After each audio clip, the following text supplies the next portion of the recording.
Good morning all of you. और आज का टेस्ट हिंदी का होगा और ये भी प्रीवियस ही है आपका। देखिए 91 से लेकर 105 तक का प्रश्न होंगे।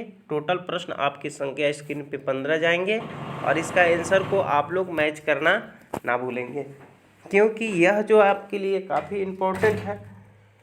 अब देखिए इसमें है कि पहला, मंदिरा पहली कक्षा में पढ़ाती है और वह मुझे आम बहुत अच्छा लगता है, मैं थक गई हूँ आदि वाक्यों का प्रयोग करती है। तो मंदिरा क्या कर रही है?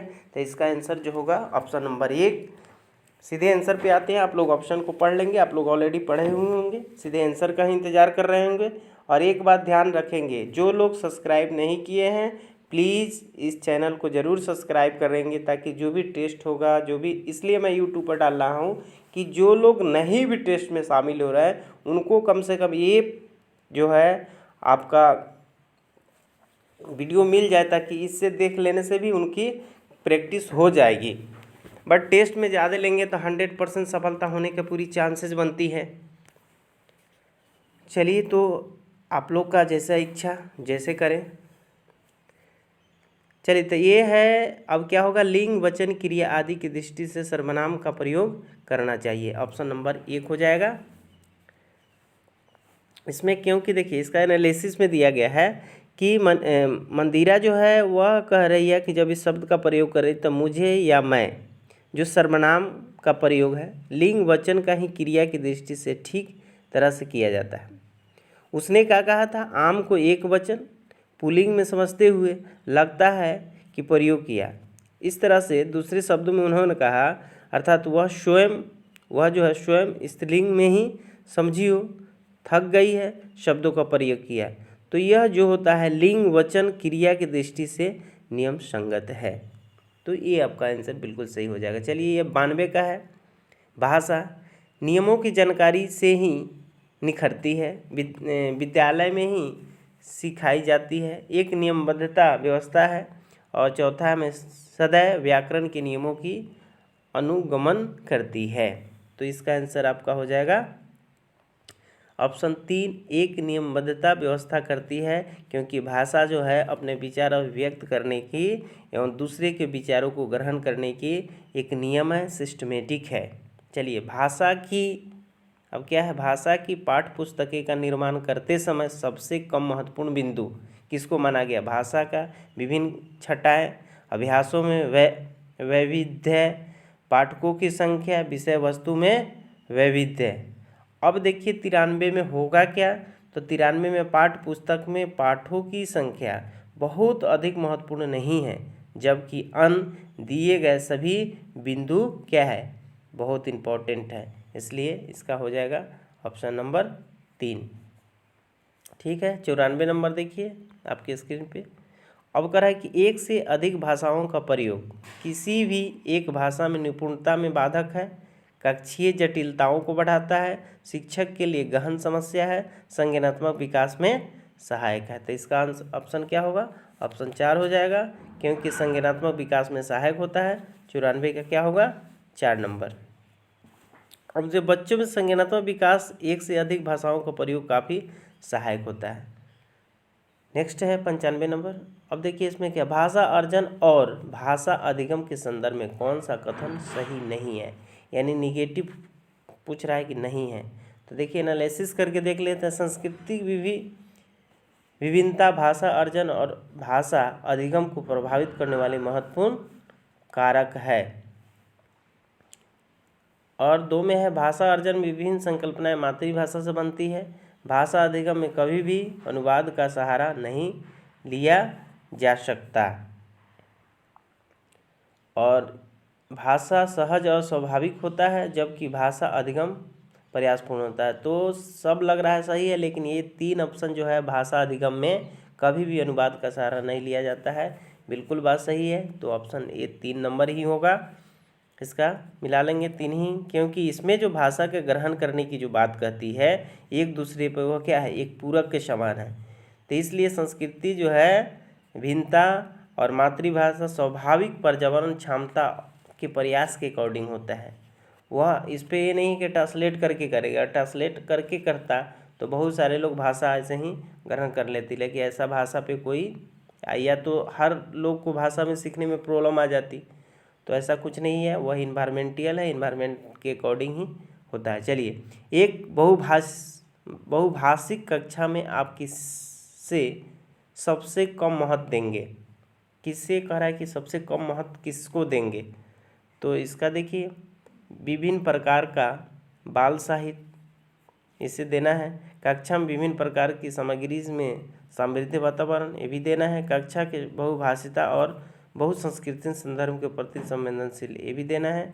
बट इसका जो है, इसका आंसर बच्चों को सीखने की दो भाषाओं के मध्य विद्यमान समान या अंतर का विश्लेषण कैसे किया जाए, यह आपका आंसर हो जाएगा 96 का एक, क्योंकि यह एक बहुभाषिता कक्षा में विभिन्न प्रकार का बाल साहित्य, समृद्धि वातावरण, बहुसंस्कृति के संदर्भ के प्रति संवेदनशील अति महत्वपूर्ण है। जब दो भाषा के मध्य अंतर या समानताएं का विश्लेषण महत्वपूर्ण नहीं होती है।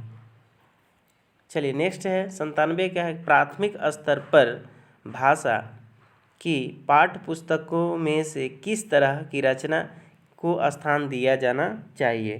केवल कहानी अथवा कविता, विदेशी साहित्य की रचना, ऐसे रचना जो बच्चों को परिवेश से जुड़ी और जिससे भाषा का अलग छटाएं हो, जो प्रत्यक्ष रूप से मूल पर आधारित हो।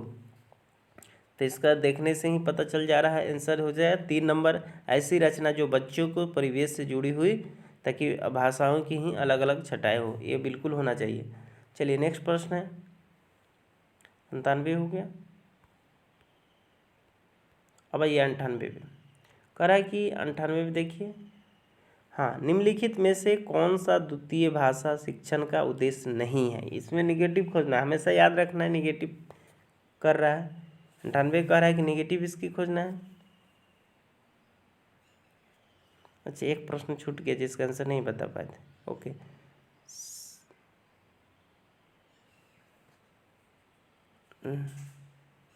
नहीं आंसर तो बता दिए थे, ठीक है 3। उसके बाद ये 98 कह रहा है कि अब देखिए इसमें है, अब इसमें निगेटिव है कि बोलने की क्षमता के अनुरूप लिखने की क्षमता का विकास, विभिन्न क्षेत्र स्थितियों में हिंदी की विभिन्न प्रयुक्त को समझने की योग्यता का विकास, हिंदी के व्याकरण नियमों को कंठस्थ करना, दैनिक जीवन में हिंदी में समझने तथा बोलने की क्षमता का विकास करना। तो इसका जो है हिंदी व्याकरण नियमों को कंठस्थ करना, ये आपको द्वितीय भाषा शिक्षण के उद्देश्य नहीं है। ये मतलब गलत है एक, क्योंकि द्वितीय भाषा को तो व्याकरण जानना ही जरूरी है, इसलिए आपका ऑप्शन जो होगा 3 हो जाएगा, क्योंकि भाषा शिक्षण का उद्देश्य जो है आपको दैनिक जीवन में बोलने, लिखने, पढ़ने की क्षमता से विकास है, और इनकी विभिन्न परिस्थितियों में जो भी हम लोग भाषा यूज करते हैं इसकी योग्यताओं से, इसलिए कि विकल्प 3 ही होना चाहिए, क्योंकि हिंदी व्याकरण नियमों को कंठस्थ करना सही उत्तर होगा। चलिए, हिंदी भाषा का मूल्यांकन करते समय सबसे ज़्यादा किससे महत्वपूर्ण, व्याकरण नियमों का, सीखने की क्षमता का आकलन, काव्य सौंदर्य, निबंध लिखने का? तो 99 के बहुत आसान है, 2 हो जाएगा, सीखने की क्षमता का आकलन करना। सीखने की क्षमता का आकलन करना बिल्कुल सही है। चलिए नेक्स्ट पे चलते हैं, 100 नंबर प्रश्न है, निम्नलिखित में से कौन सा बच्चों की भाषिक क्षमताओं के आकलन का सबसे उचित तरीका माना जाता है? तो देखिए, संज्ञान शब्दों के 2 उदाहरण दीजिए। बादल, आसमान, चिड़िया, बच्चे के साथ संज्ञा शब्दों का प्रयोग करते हुए एक कहानी लिखें। संज्ञा की परिभाषा को पूरा कीजिए, संज्ञा के परिभाषित कीजिए। अब देखिए 100 में क्या होगा आंसर देख लीजिए, तो 100 का हो जाएगा 2, बादल, आसमान, चिड़िया, बच्चों के संज्ञान शब्दों का प्रयोग करते हुए कहानी लिखे। बिल्कुल बात सही है, 100 का 2 ही होगा, क्योंकि इसी के माध्यम से बच्चों का आकलन की जाती है, दैनिक जीवन में की जाने वाली जो भी है, जैसे बादल, ये सब जो होगा आपका आंसर ऑप्शन 3 होगा। 101, बच्चे की मौखिक अभिव्यक्ति का विकास करने के लिए सबसे कम प्रभावी तरीका कौन होगा? संवाद, अदायगी, व्याकरण आधारित संरचना अभ्यास, अपने अनुभवों का वर्णन, बातचीत करना। तो क्या होगा? तो इसका जो होगा आपको आंसर नंबर 2 हो जाएगा। 2 में क्या है? तो कह रहा है कि व्याकरण आधारित संरचना का अभ्यास करना। क्योंकि यह अंतर्गत जो है इसके अपने अनुभव, व्याकरण और प्रस्फुट चीज बातों का जो क्या करता है, यह आधार बनाता है। उसके बाद है भाषा सीखने के लिए कौन सा कारक सर्वाधिक महत्वपूर्ण है। तो समृद्धि भाषिक वातावरण, भाषा के व्याकरण नियम, पाठ पर आधारित प्रश्नोत्तर, भाषा की पाठ्यपुस्तकें कौन होगा। तो इसके लिए आपका जो है 102 का 1 होगा समृद्धि भाषिक वातावरण। समृद्धि भाषिक वातावरण किसी भी भाषा का सीखने का सर्वाधिक महत्वपूर्ण कारक है। अब देखिए, दृष्टिबाधित बच्चों को भाषा सिखाते समय अधिक से अधिक मौखिक भाषा का प्रयोग करना चाहिए। उन्हें कक्षा में अलग बैठानी चाहिए ताकि वह परिवेश ध्यान दिया जा सके।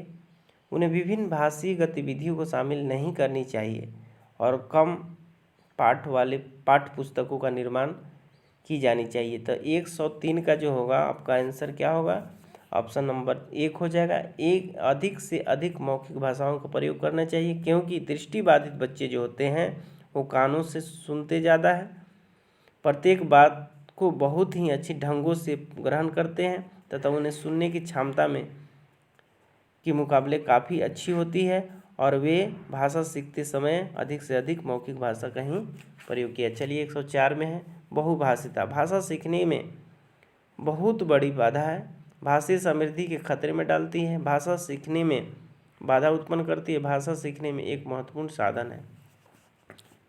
अब 4 हो जाएगा, भाषा सीखने के महत्वपूर्ण साधन है। 5 में है, देखिए 5वां नंबर प्रश्न आपके स्क्रीन पे ये है, बच्चे विद्यालय आने से पहले। ऑप्शन को देख के ध्यानपूर्वक देखेंगे।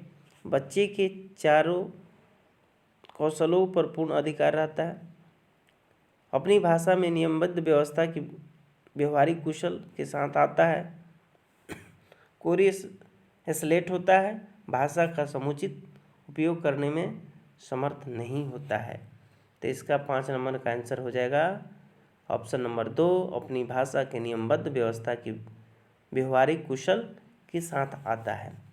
जब बच्चा कह रहा है कि जब बच्चे विद्यालय में प्रवेश कर लेते हैं तो उनकी अपनी ही एक नियमबद्ध और व्यवहारिक भाषा व्यवस्था होती है जो व्याकरण नियमों में से थोड़ी भिन्न होती है। उसने अपनी ही मातृभाषा में अपने परिवेश में जो सीखा हुआ है उसी के अनुरूप भाषा का प्रयोग करता है। इसलिए चलिए मैं ये जो है आप लोग को वीडियो इसलिए बना दिया ताकि आप इसको देख लेंगे तो देखने से भी आपका क्लियर होगा, बट उतना क्लियर नहीं होगा जितना आप टेस्ट देंगे। टेस्ट देने पे क्या है कि आपका कॉन्सेप्ट 100% क्लियर होगा और इससे आपका होगा 70-60% जो है, इससे ज़्यादा कंसेप्ट आपका क्लियर नहीं होगा और सिर्फ वीडियो देखेंगे तो। लेकिन वीडियो आप टेस्ट देकर वीडियो को देखेंगे तो आपके अंदर लगेगा वो कमी जो होगा वो निकल दूर होगा। ये आपका टेस्ट इसलिए किया गया है। प्लीज़ जो नए होंगे उसको सब्सक्राइब कर लेंगे और जो पुराने हैं वो लाइक करना और कमेंट करना ना भूलेंगे। थैंक यू, धन्यवाद सबके।